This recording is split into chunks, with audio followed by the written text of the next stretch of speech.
بسم الله الرحمن الرحيم نحمده ونصلي ونسلم على رسوله الكريم أما بعد وعن أبي العباس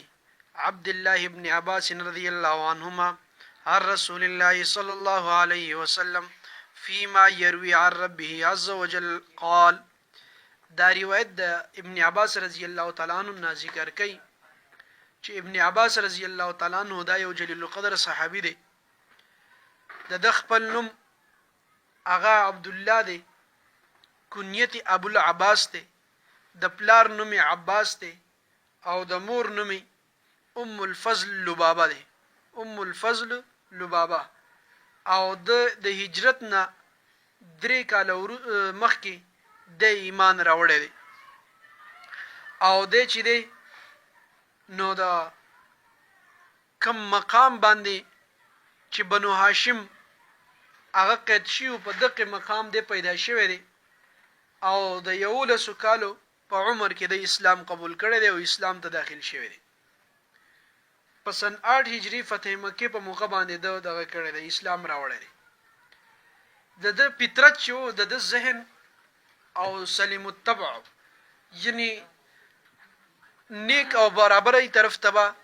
د رجحان تل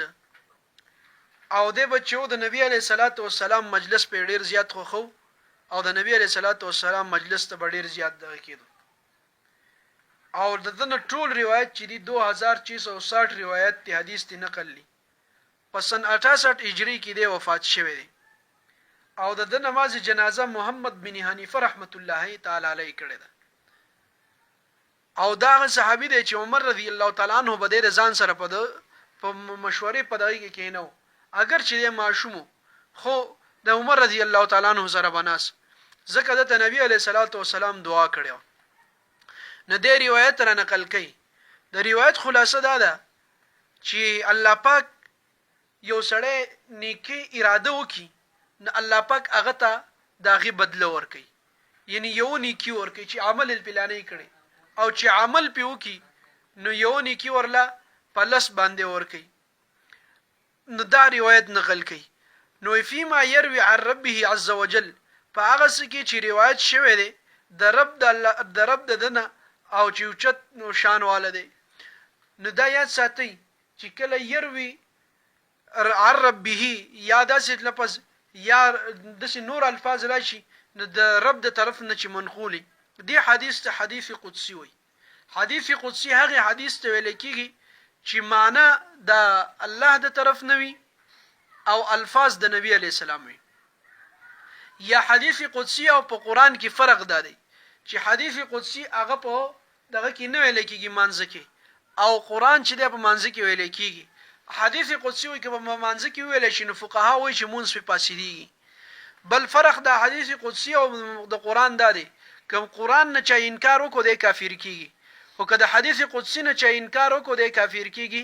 نه کافر کیږي ته نه کافر کیږي نه دغه فرقونه بګشته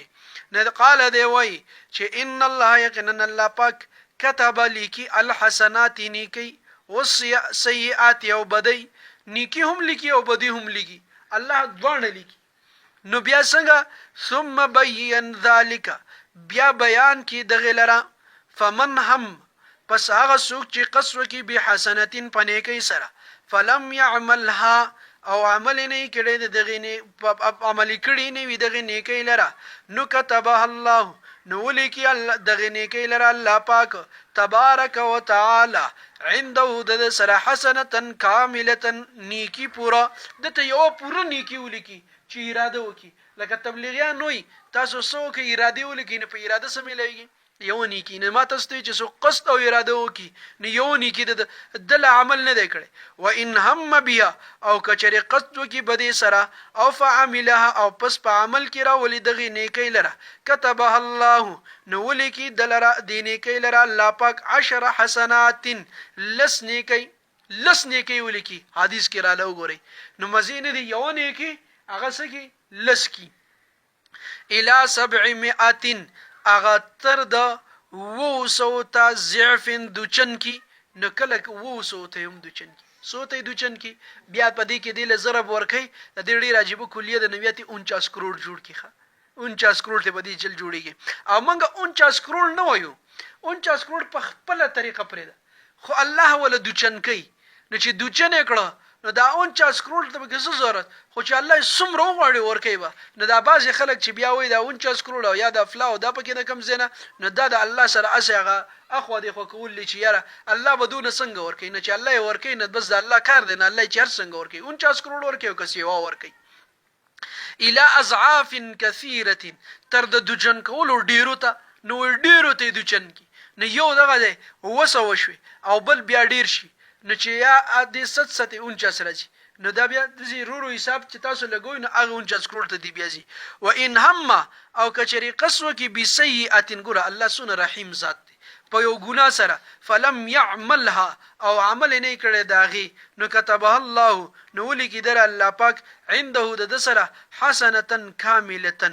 چې د یو قصد کی د بدی خو عمل کړي نه دغه عمل نه کوي نه الله د نه لیکي خو كتبها الله لیکي الله پاک عنده د سره حسنه کامله نیکی مکمله و ان هم او کچره قصد یو کو بها په دغه ګنا سره نفعملها نو پس او عمل هم په دغه وکړو نو داغه نورسو كتبها الله نو لیکي دلرال د الله پاک سیئه واحده بدیه نه بدیه حسابيږي دغه نیت وکي نه لیکي او که ګناه وکي نو یو ګناه حسابيږي او که نیکی وکي نو یو نیکی اراده وکي اراده دی نیکی نو یو نیکی ولیکل شي کامله او چې بیا د نیکی په عمل کې راولي نو بیا ورل الله پاک سو کی لس نیکی ورکی لس نیکی ورته ولیکي دا د الله پاک څومره لوی احسان دی به مونږ او تاسو باندې